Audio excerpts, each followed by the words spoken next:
જય સિયારામ. જય સિયારામ. જય સિયારામ. સત્સંગ પરિવારના બધા સદસ્યોને, વડીલોને, ભાઈઓને, બહેનોને, માતાઓને, બાળકોને બધાને મારા જય સિયારામ.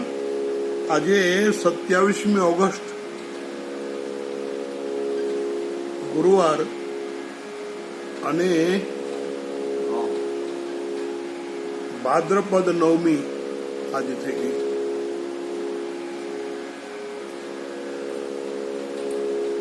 આવો આપણે સત્સંગમાં પ્રવેશ કરીએ. શ્રી ગુરુ ચરણ સરોજ રજ નિજ મન મુકુર સુધારી બરનૌ રઘુબર વિમલ યશ જોદાયક ફલચારી બુદ્ધિહીન તનુ જાનિકે સુમિરો પવન કુમાર બલ બુદ્ધિ વિદ્યા દેવ મોહી હરમ કલેશ વિકાર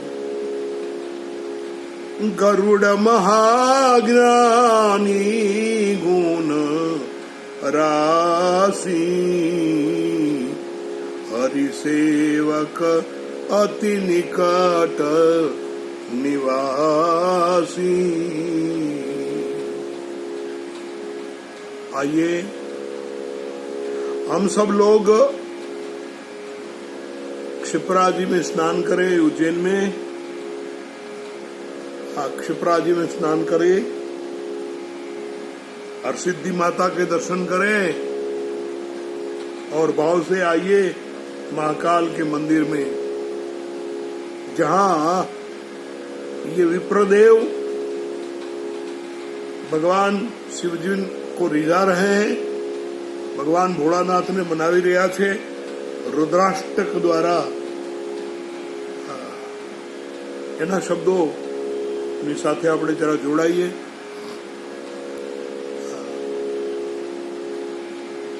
કાલે જે શ્લોક ચાલતો હતો, સ્ફુરન મૌલિકલ્લોલિની ચારુ ગંગા અનિલ સદભાલ બાલેન્દુ કંઠે ભુજંગા. લસદ એટલે સુંદર, ભાલ લલાટ, જેનું સુંદર લલાટ શોભી રહ્યું છે અને એનાથી બહુ સુંદર લાગી રહ્યો છે. કોણ? બાલેન્દુ, બાલચંદ્રમાં, અને કંઠે ભુજંગા. બાલેન્દુ, બાલેન્દુ ભગવાન શિવજીને પણ બીજનો ચંદ્રમા પસંદ છે. એનું કારણ છે નાના બનીને રહેવું. નાના બનીને રહેવું, મોટાઈનું અભિમાન ન કરવું.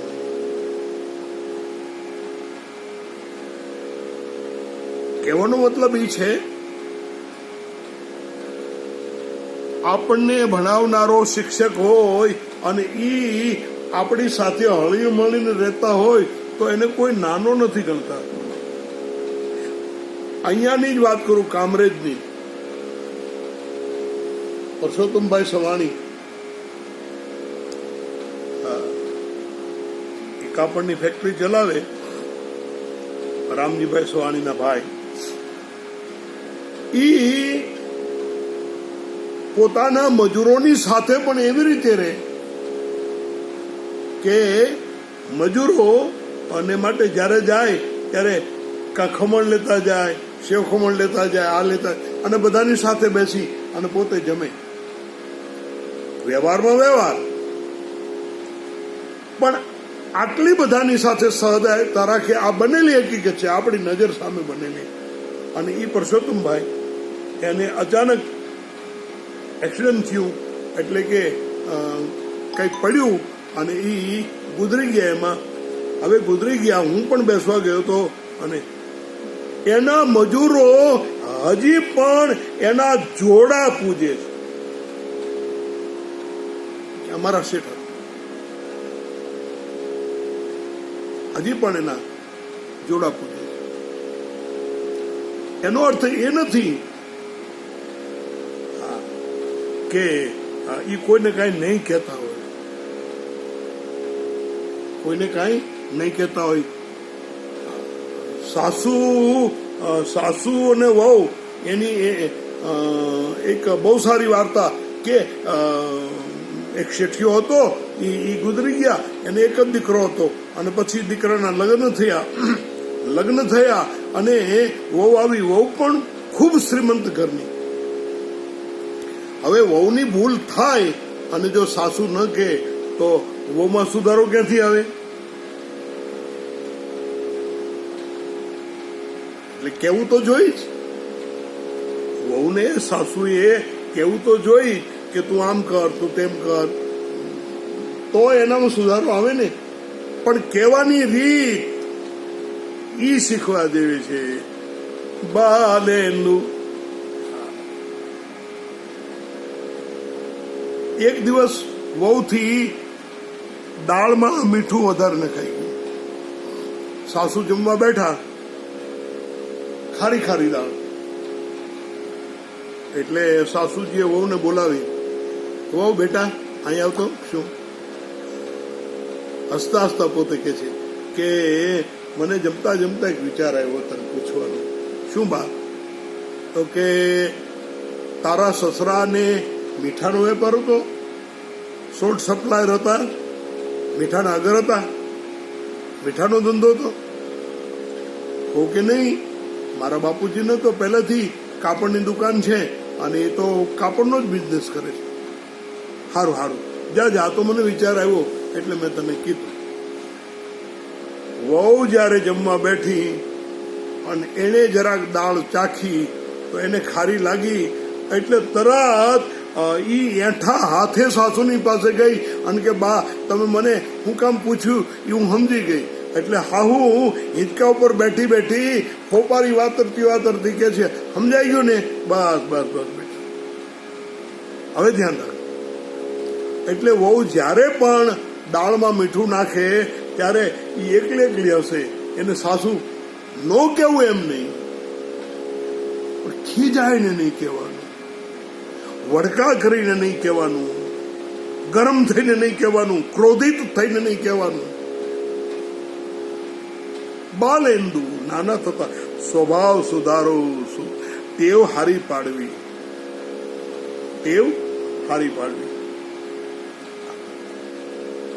બને એટલું મૌન રહેવું, ટેવ સારી પાડવી. બધાને આપણા માટે પ્રેમ થાય એવી રીતે જીવવા. જો આપણું કોઈ અપમાન કરે એ આપણને ગમે, આપણી યારે કોઈ બાધે એ આપણને ગમે, આપણું કીધું કોઈ ન કરે એ આપણને ગમે, આપણી યારે ગેરવર્તણૂક કરે એ આપણને ગમે. જો આપણને નથી ગમતું તો આપણે બીજાની સાથે એવું કરીએ એ બીજાને કેમ ગમે? એને કેમ ગમે?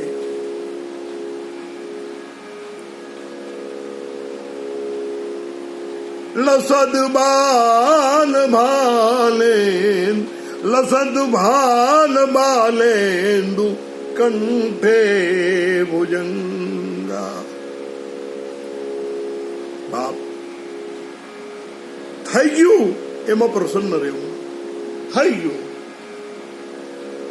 કાચનું વાસણ ફૂટી ગયું તો ફૂટી ગયું, થઈ ગયું એમાં પ્રસન્ન રહેવું. અને થવાનું છે એમાં સાવધાન રહેવું.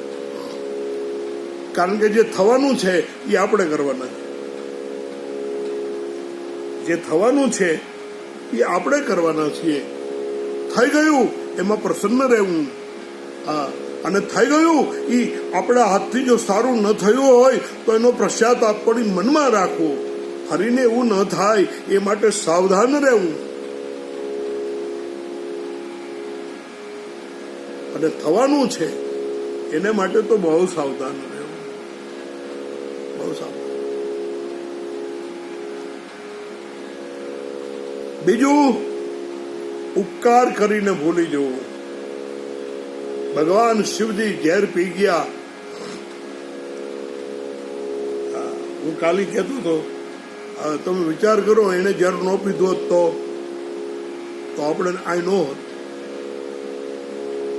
આટલો મોટો જગત ઉપર ઉપકાર કર્યો. 33 કોટી દેવ હતા, આટલા રાક્ષસો હતા, આવું સમુદ્ર મંથન ચાલતું હતું, પણ ઝેર નીકળ્યું ત્યારે કોઈ નહીં. અને ભગવાન ભોળાનાથને કહ્યું કે સમુદ્ર મંથનમાંથી નીકળેલું આ રત્ન છે, એ આપ સ્વીકારો. ભગવાન ભોળાનાથ કે લાવ લાવ, એ પી ગયા. માતાજીએ ગળે હાથ રાખી દીધો. નીલકંઠ મહાદેવ કહેવાના, નીલકંઠ મહાદેવ. પણ જો એનું ભૂષણ બની ગયું, એ ખોટ એનું ભૂષણ બની ગયું. કંઠે ભુજંગા. અને આપણો કંઠ છે ને, એ કંઠ તો એટલો બધો ભયંકર છે, કારણ કે શબ્દ કંઠમાંથી જ વૈખરી બનીને નીકળે. અને સર્પનો દંશ, એની તો કદાચ દવા શોધાણી છે, પણ વેણનો ડંખ નથી રૂજાતો. અને માટે બોલનો બહુ તોલ થાય છે, બહુ તોલ. અને માટે વિચારી અને બોલવું જોઈએ. ભગવાન શિવજી ઝેર પી ગયા એ તો બરોબર છે, પણ પીધું ને ભૂલી ગયા, ખાધું પીધું રાજ કર્યું. ભગવાન શિવજીએ એવી પણ અપેક્ષા ન રાખી કે આ લોકો યાદ કરે. નહીં તો 14 રત્નો નીકળ્યા, એમાં ક્યારેય શિવજીને યાદ ન કર્યા કે ભાઈ આ ઐરાવત હાથી નીકળ્યો છે, તમે લઈ જાઓ ને, આ પોઠિયા ઉપર ફર્યા કરો છો, આ ઘોડો લઈ જાઓ ને. ક્યાંય શિવજીને યાદ કર્યા હોય એવું વર્ણન ભાગવતજીમાં તો નથી. જ્યારે જ્યારે કષ્ટ પડ્યું ત્યારે યાદ કર્યા. અને તોય શિવજી કીધું નહીં કે કા ઝેર પીવું તું ત્યારે હું હતો, નહીં. કોઈનું ભલું કરો, ભૂલી જાઓ. એક માણસ ડૂબતો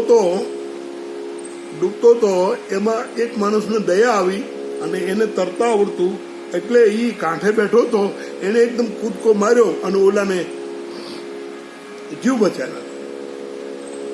હવે જીવ બચાવ્યો, ઉપકાર કર્યો.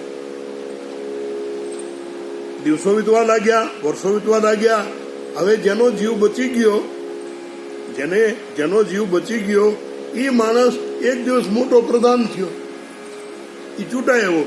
તો જ્યાં સ્ટેજ ઉપર એનું ભાષણ હોય કે એનું સન્માન હોય, ત્યાં એ સભામાં ઓલો જઈ અને બચાવ્યો. એ દિન કે આને મેં બચાવેલો. પૂછી જુઓ. હા, ડૂબી જતો તો પૂછો તો ડૂબી જતો. કેવું હતું ભાઈ, કેવું હતું? ડૂબી જતા ને? હા, તરત મેં ધૂમકો માર્યો અને તેડી અને બહાર કાઢ્યા. પૂછો ને.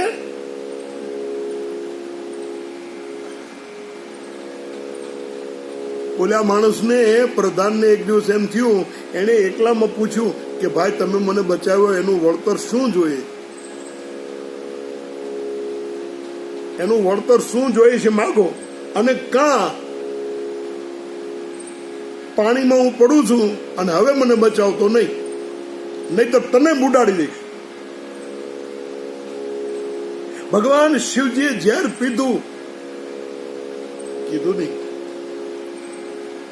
કોઈને કીધું નહીં, કઈ અપેક્ષા રાખી નહીં કે આમાં મારો ભાગ હોવો જોઈએ, આમ હોવું જોઈએ, તેમ હોવું જોઈએ, નહીં. લસત ભાન બાલેન્દુ કંઠે ભુજંગા. જેના ગળામાં સર્પ, અને સર્પ હું એમ કહું ને કે સર્પ છે એ ડંખ દે તો હજી એની કોઈ દવા નીકળી છે, પણ કંઠમાં જ વેણ હોય છે. માટે એવા વેણને કાઢો, દિલને ઠેસ વાગે. કેમ કે વાણી ઉપર બધો છે આધાર માનવીનો. આધાર મીઠા બોલા માનવી, મીઠા બોલા માનવી આ જગ છોડીને જાશે, કાગા એની કાણ એ ઘર ઘર મંડાશે. હસમુખા હેતાળવા મલકીને કાઢે વેણ, એને કાંટો કદી ન વાગજો, ભલે નો હોય આપણા શેણ. પણ હસમુખા હેતાળવા અને મલકીને કાઢે વેણ. બાપ એની સામે કવિએ બીજો કીધો કે કાળમુખા રિહાળવા વલવલ કાઢે વેણ, એને કાળો નાગ કરડજો, ભલે હોય પોતાના શેર. કારણ કે ઈ કાળમુખાને રિહાળવા પોતે તો દુઃખી હોય જ, અને હસમુખા ને હેતાળવા એ પોતે તો સુખી હોય જ. લસદ ભાલ બાલેન્દુ કંઠે ભુજંગા. વેણ, અને એટલે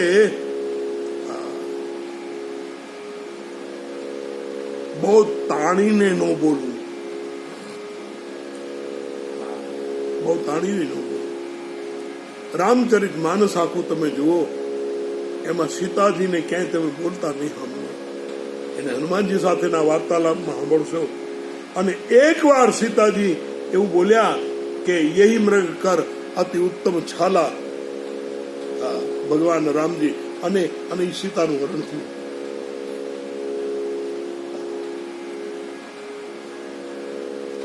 બાપ લસદ ભાન બાલેન્દુ કંઠે ભુજંગા. એક પ્રશ્ન આવ્યો છે, તે લઈ લઉં. એમ કે આત્મજ્ઞાનીને શું શરીર પીડાનો અનુભવ થાય ખરો? જે આત્મજ્ઞાની હોય, પૂછવા વાળા એવું પૂછ્યું છે, એને શરીર પીડાનો અનુભવ થાય ખરો? માનસિક સુખ દુઃખ હોય ખરા?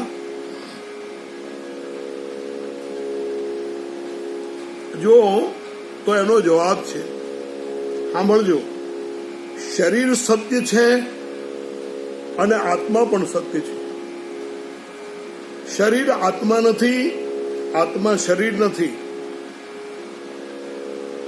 મન તો ભ્રાંતિ છે.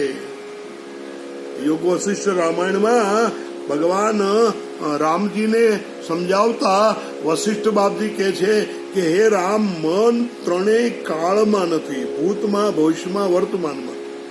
કાલે નહોતું, આજે નથી અને ભવિષ્યમાં હશે નહીં. તો આ મનથી જ બધું થાય છે. એ મન શું છે? બોલે મન ઈ વાયરનું બંડલ છે.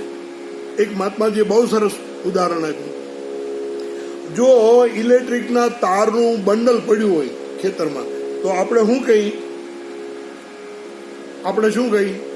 તારનું બંડલ પડ્યું, તારનું બંડલ પડ્યું છે. પણ પછી થાંભલા નખાઈ જાય અને એ તાર લાંબો થતો જાય. હા, અને પછી તાર થઈ ગયો, તો બંડલ ક્યાં ગયું?